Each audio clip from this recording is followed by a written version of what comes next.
Good day to all. Spicy ജേർണിയുടെ പുതിയൊരു എപ്പിസോഡിലേക്ക് സ്വാഗതം. നമ്മുടെ പ്രിൻസസിൻ്റെ അറൈവൽ സ്റ്റോറിയാണിത്. നാഗർകോവിലിലെ ഫേമസ് ആയിട്ടുള്ള ഗോപാൽപിള്ള ഹോസ്പിറ്റലിലായിരുന്നു ഞങ്ങളുടെ ഡെലിവറി. മാർച്ച് 30 ഡോക്ടർ ഞങ്ങളോട് പോയി അഡ്മിറ്റ് ആവാൻ പറഞ്ഞത്. പക്ഷേ 26 നൈറ്റ് ആയപ്പോഴത്തേക്കും എനിക്കങ്ങനെ ഡിസ്കംഫർട്ടൊക്കെ തുടങ്ങി. അപ്പോൾ 27 മോർണിംഗ് നമ്മൾ ഡോക്ടറെ കണ്ടു, 1-2 ടെസ്റ്റൊക്കെ ചെയ്തിട്ട് റൂം എടുത്തു. അവിടെ തന്നെ അഡ്മിറ്റ് ആവുകയാണ് ചെയ്തത്. അപ്പോൾ അതിന് വേണ്ടുന്ന ഡോക്യുമെൻറ്റ്സ് ഞാനും ഹസ്ബൻഡും സൈൻ ചെയ്തൊക്കെ കൊടുത്തു. ഡെലിവറി ആയിട്ട് റിലേറ്റ് ചെയ്തിട്ടുള്ളത്. എൻ്റെ അമ്മ ഹോസ്പിറ്റലുണ്ടായിരുന്നു, ചേട്ടൻ്റെ അമ്മയും ഹോസ്പിറ്റലുണ്ടായിരുന്നു. അന്നത്തെ ഒരു ദിവസം കഥ പറഞ്ഞും കാര്യം പറഞ്ഞും സ്വപ്നം കൊണ്ടുമൊക്കെ അങ്ങനെ അങ്ങ് പോയി. അപ്പോൾ നൈറ്റ് ആയപ്പോഴത്തേക്കും എനിക്ക് മസാല ദോശ തിന്നാൻ കൊതി വന്നു. ഒരു മദർഹുഡിലേക്ക് കിടക്കുന്നതിന് മുന്നേ ഉള്ള അവസാനത്തെ കൊതിയാണല്ലോ എന്ന് വിചാരിച്ചിട്ട് ചേട്ടൻ ഇതൊക്കെ വാങ്ങിച്ചിട്ട് വന്നു, മസാല ദോശ. അങ്ങനെ ഞാൻ രാത്രി കഴിച്ചു. അപ്പോൾ എനിക്ക് വാരി തന്നാൽ കൊള്ളാമെന്നൊരു കൊതി തോന്നി. അങ്ങനെ ചേട്ടൻ വാരി തന്നു, ഞാൻ കഴിച്ചു.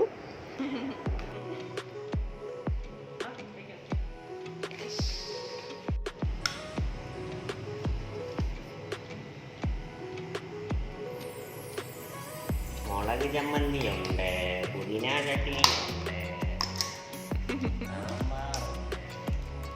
അതും കൂടെ വീഡിയോയിൽ വരണുണ്ട്. വെള്ള ചട്നിയുണ്ട് ഉണ്ട്. സ്വാമിക്ക് ദോശയും സാമ്പാറും, എനിക്ക് ചോറും ചിക്കനും. എൻ്റെ അമ്മയും അച്ഛനും എന്നെ പാമ്പർ ചെയ്യും പോലെ പാമ്പർ ചെയ്യുന്ന ഒരു ഹസ്ബൻഡിനെ കൂടെ കിട്ടി എന്നുള്ളതിൽ ഭയങ്കര ലക്കിയാണ്. അപ്പോൾ അത് കഴിഞ്ഞപ്പോഴത്തേക്കും ഞങ്ങളൊന്ന് നടക്കാമെന്ന് വിചാരിച്ചു. കുറച്ചൊന്ന് നടക്കാമെന്ന്, നന്നായിട്ട് എക്സസൈസ് ആവുമല്ലോ. നോർമൽ ഡെലിവറിക്കുള്ള ചാൻസ് നടന്നു കഴിയുമ്പം കൂടുമെന്നൊക്കെയാണല്ലോ നമ്മൾ പറയാറ്. അപ്പോൾ രാത്രി ഞങ്ങൾ കുറച്ച് നേരം വരാന്തയിൽ തന്നെ നടന്നു. അതിനുശേഷം തലമുടിയൊക്കെ കെട്ടിവെച്ച് നാളത്തേക്കുള്ള തയ്യാറെടുപ്പിൽ ഞാൻ ഉറങ്ങാൻ തുടങ്ങുകയാണ്.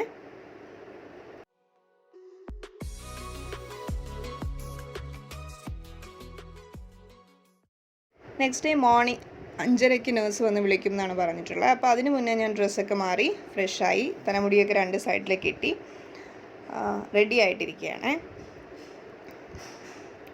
സിസ്റ്റർ വന്നു. അങ്ങോട്ട് പോകാനുള്ള, ഡെലിവറിക്ക് വേണ്ടിയിട്ട് പോകാനുള്ള തയ്യാറെടുപ്പുകളൊക്കെ നടത്തി.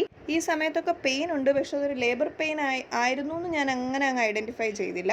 അവിടെ ലേബർ റൂമിലോട്ട് പോയപ്പോഴത്തേക്കും പെയിനും കൂടി ഇൻഡ്യൂസ് ചെയ്ത് കഴിഞ്ഞപ്പോൾ ഭയങ്കര സിവിയർ ആയിട്ടുള്ളൊരു പെയിൻ ആയിരുന്നു, ഒരു 2.5 hours കൃത്യമായിട്ട്. അങ്ങനെ മാർച്ച് 28 രാവിലെ 8:44 ഞങ്ങളുടെ കുഞ്ഞാവ വന്നു.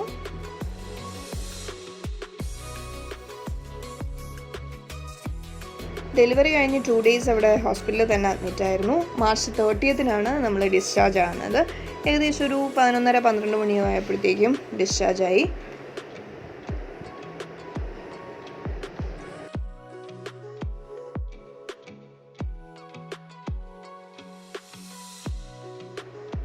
ഡിസ്ചാർജായി എൻ്റെ വീട്ടിലോട്ടാണ് പോണത്. ചെങ്കലാണ് എൻ്റെ സ്ഥലം. അപ്പോൾ ഇവിടെ നിന്നൊരു 1.5 മണിക്കൂർ ട്രാവലുണ്ട്.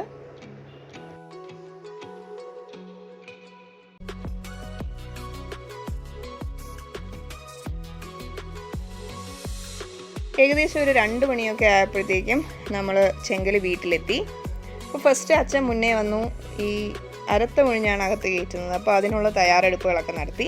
അതിനുശേഷമാണ് പുറകിൽ നിന്ന് ഞങ്ങളും വന്നു. ഞങ്ങൾ കയറി. കുഞ്ഞുവാവ അങ്ങനെ വീട്ടിലോട്ട് ആദ്യമായിട്ട് വരികയാണ്.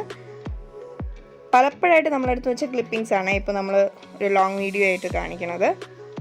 ഇതിൽ ചില ക്ലിപ്പിങ്സ് നമുക്ക് മിസ്സായി പോയിട്ടുണ്ട്, അതുകൊണ്ട് അത് നമുക്ക് ഉൾപ്പെടുത്താൻ പറ്റിയിട്ടില്ല.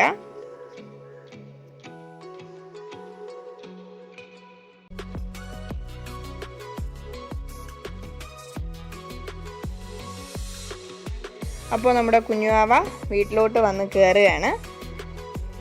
ഇവിടെയാണ് നമ്മുടെ ബർത്ത് സ്റ്റോറി വീഡിയോ കഴിയുന്നത്. ഇതിനെ തുടർന്ന് നമ്മുടെ നൂലുകെട്ട് വീഡിയോസ്, കുഞ്ഞുവാവയുടെ പുതിയ വിശേഷങ്ങൾ ഒക്കെ വരുന്നുണ്ട്. അപ്പോൾ എല്ലാവരും ചാനൽ ലൈക്ക് ചെയ്യണം, ഷെയർ ചെയ്യണം, സബ്സ്ക്രൈബ് ചെയ്യണം. വീഡിയോ സജഷൻസ് ഉണ്ടെങ്കിൽ അതുകൂടി തരണം. Signing off, spicy journey.